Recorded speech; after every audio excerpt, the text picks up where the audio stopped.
A pleasant day to each and every one of us. Today I'm going to recite the learnings that I have learned from Module 7 to Module 9. So first, I'm going to discuss the learnings that I have learned in Module 7.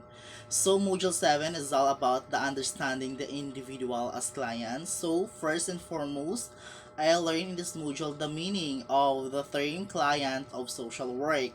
So it refers there that accordingly, the road to clienthood only begins with someone becomes aware to some issues in their lives which they see as a problem needing solution.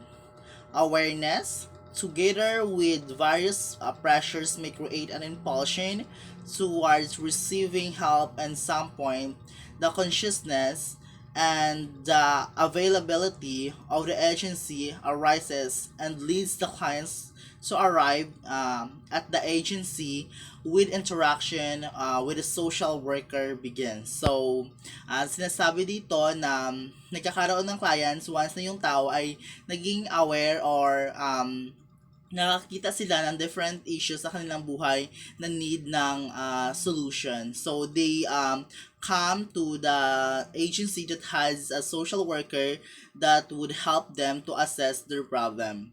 So in this module also I learned the various types of clients by age group. So we have this so-called children as clients, the adolescent as clients, the elderly as clients. So I learned also the other types of clients. So these we should always remember this that some clients appear to us because others refers them. So nagkakaroon tayo ng client na kung may mga tao na nag-refer sa kanila sa atin. So, some come out but discontinue rather the process in the middle. So, nadidiscontinue or hindi na nagpapatuloy yung helping process in the middle. So, some come because referral is required or they come because they were coerced or simply they come in their own violation. So, also in this module, I learned some strategies that will assist us in working with them. So first, we have the motivated client. This type of clients typically seeks help voluntarily. So second, the resultant client. Some characteristic of resultant clients manifest in their behavior and attitudes which arise from negative feelings about helping with a belief that getting help means weakness or failure, or anger or embarrassment, and unfamiliar clearly with the agency or the helping process. So, third, we have the resistant client. So, like the resultant client, the resistant client may also be reacting negatively to being involuntarily referred to an agency to submit himself to the helping process. So fourth, we have the culturally different clients. So the Filipino belong to diverse and different cultures.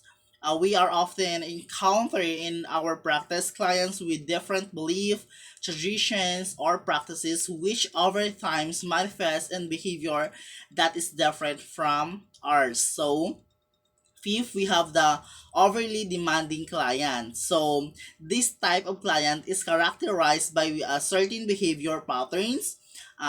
Sixth, we have this so-called the silent client. So, silence is another form of client behavior which we often encounter during the helping process. It is important to note that silence may have varied meanings. So that's the learnings that I have learned from in module 7. So now we're going to discuss the learnings that I have learned in module 8. So module 8 is all about the understanding the family. So first and foremost, I learned in this module the family context. So it refers in the module that the family should be viewed within the context of its cultural milieu, sexual orientation, and family form. It is imperative for the practitioner to analyze with what vantage point of definition of family is applied. So, yung family context is dyan na yung napapaloob yung family form, sexual orientation, yung culture ng isang family. So second, in this module, I learned the boundaries of family system. So first, we have this outer boundaries. We have three supporting term. Closed family system, open family system, and random family system.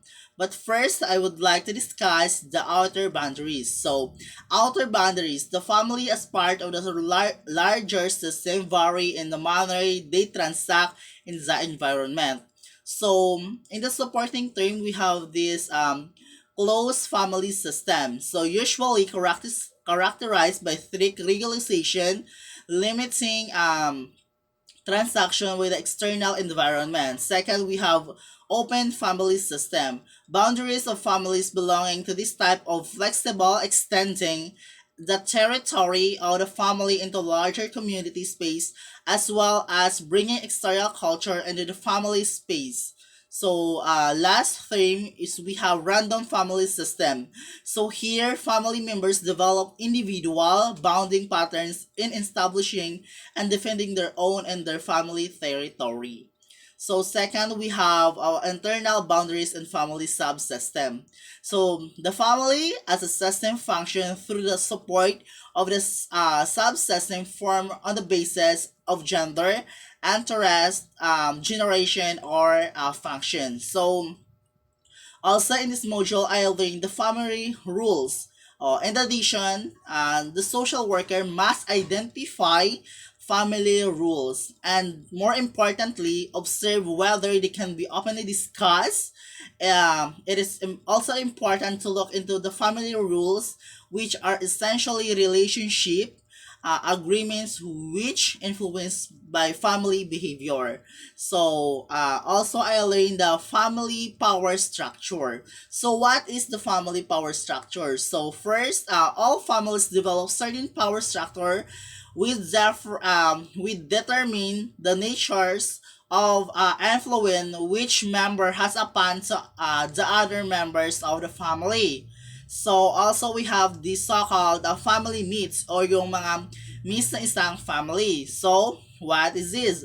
Um, Family myths are also related to and may be described as the family members' shared cognitive perception about each other, the family unite, and the world. So we have also here the family rules. Kung ano ba yung rules ng family. And also, in this module, I learned the communication styles of the family members. Kung ano ba, kung paano sila makikipag-interact between their family members, yung father, mother, in how they discipline or how they interact to their siblings or their daughter and son. So, moving on, we have Module 9.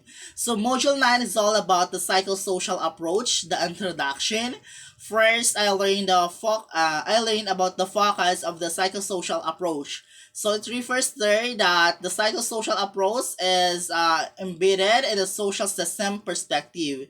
The system referred to is the person and the situation, gestalt or configuration. This means that in order to help our client, we need to see how he interacts or transacts with a significant other in his life. These significant others may be made up to his family and social group and those and his educational and employment malaise or some other social system which he is a part. So yung psychosocial approach, it is kind of approach that help a social worker to assess her or his client.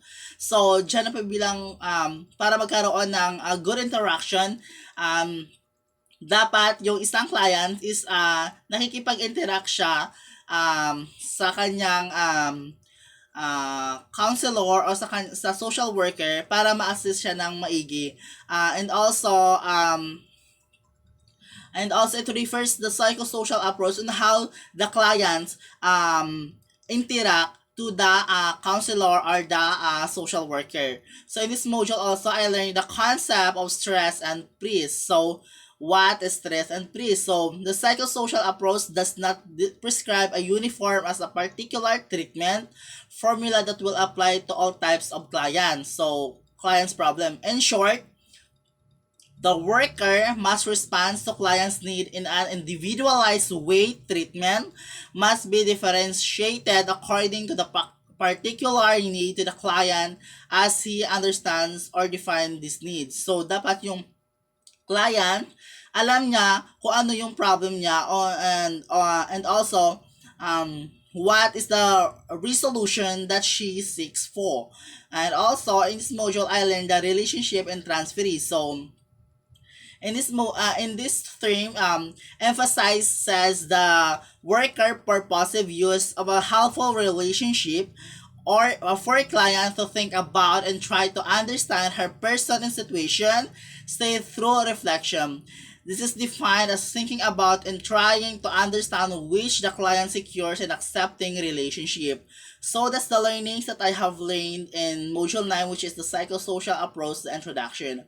So that's all. I hope that I shared my learnings and ideas from the Module 7, Module 8 to Module 9. So that would be all. Thank you so much and have a great day ahead to all of us. Thank you.